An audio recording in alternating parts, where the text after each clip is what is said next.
E afinal, imposto é roubo ou não é roubo?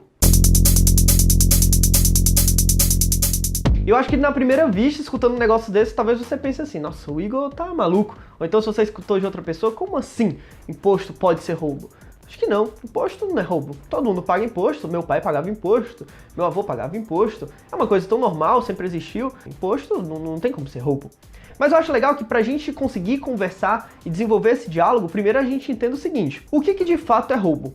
Roubo, eu botei até a definição aqui, roubo consiste em subtrair coisa móvel pertencente a outra pessoa por meio de violência ou de grave ameaça. E o imposto nada mais é do que um confisco da sua propriedade. Se você decide não contribuir com aquelas pessoas que não necessariamente você elegeu, que você escolheu, você necessariamente vai receber 1, 2, 3 cartas aí de ameaça. Se você ignorar todas elas, eventualmente vão vir agentes armados na sua casa, você vai ser colocado dentro de uma gaiola. Se você resistir a essa prisão, toda a violência necessária pode ser usada contra você, como se você fosse um criminoso qualquer. Então imagina a seguinte situação, imagina que eu chegue pra você e fale o seguinte, olha só, a partir de agora, tudo que você ganhar, você vai dar parte pra mim, beleza? E você, ué, isso não faz o menor sentido. Eu falei, não, relaxa. Uma galera que tá comigo aqui concordou comigo, todo mundo aqui já topou e você não precisa se preocupar. É só você me dar uma partezinha aí do que você ganhar, tá tudo certo. Logicamente você vai pensar, ué, mas isso é roubo?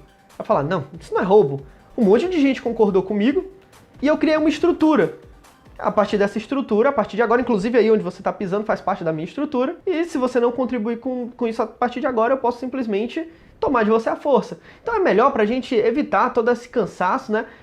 Passa logo pra cá. E pode ficar tranquilo que eu vou fazer o seguinte, uma parte disso aqui que você estiver me dando, uma partezinha, eu vou dar pra outra pessoa. Então, ó, não é roubo, cara. Não tem nada a ver com roubo, nada a ver. E aí você pode falar pra mim assim, não, mas esse exemplo que você deu, Igor, não tem nada a ver, porque imposto é completamente legalizado. Imposto sempre foi assim. Isso aí que você tá falando é um exemplo de um maluco qualquer. A diferença de imposto e de roubo é que um é legal e o outro é ilegal.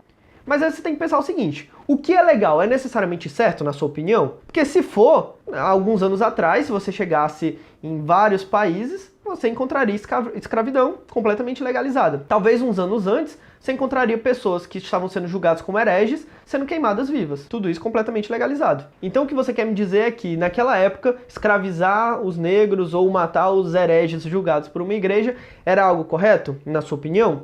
Não. Mas era algo legal. Então a gente precisa diferenciar o que é constitucional, o que é inconstitucional, o que é certo de o que é errado. Mas aí você pode também falar pra mim o seguinte, não, cara, mas ó, nada a ver isso daí, o imposto ele não tira tudo, tira só um pouquinho, tira uma partezinha. E aí o que eu queria te perguntar inicialmente é o seguinte, se eu escravizar 100% do seu trabalho, ou seja, você trabalha e 100% do que você ganhar vem pra mim, isso é escravidão?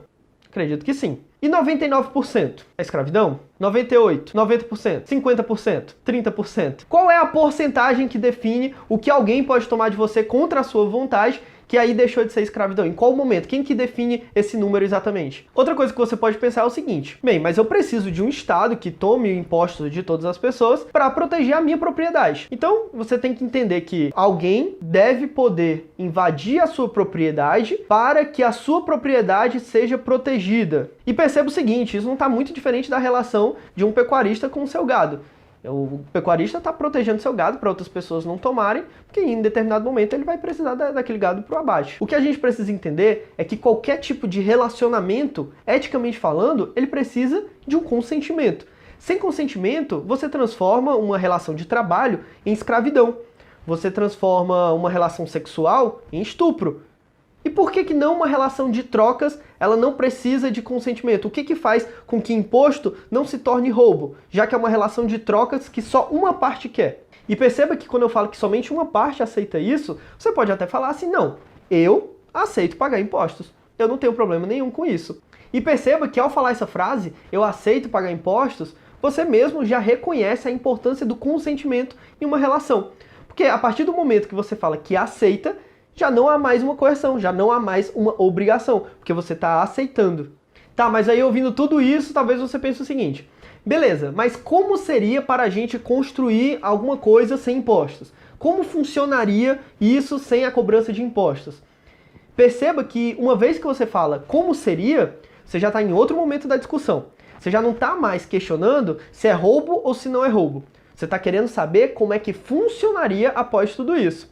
A gente já está falando aqui agora de uma tecnologia necessária para substituir isso. Agora, a proposta principal desse vídeo é mostrar que existe uma violação de uma relação ética na cobrança de impostos. E eu entendo toda a sua preocupação, é a preocupação que eu já tive, tenho, que outras pessoas costumam ter também, sobre a questão de preservação e defesa de propriedade. Porque defender propriedades, principalmente quando são propriedades grandes, ou então quando são pessoas mal intencionadas, realmente é algo difícil, é algo muito complicado. Mas o ponto é que uma vez que a gente entenda que a cobrança de impostos é uma violação dessa relação ética, ela já se torna inválida para resolver o problema de violação e invasão de propriedades. O que é um conflito? A gente pensa no Estado como um grande agente de resolução de conflitos.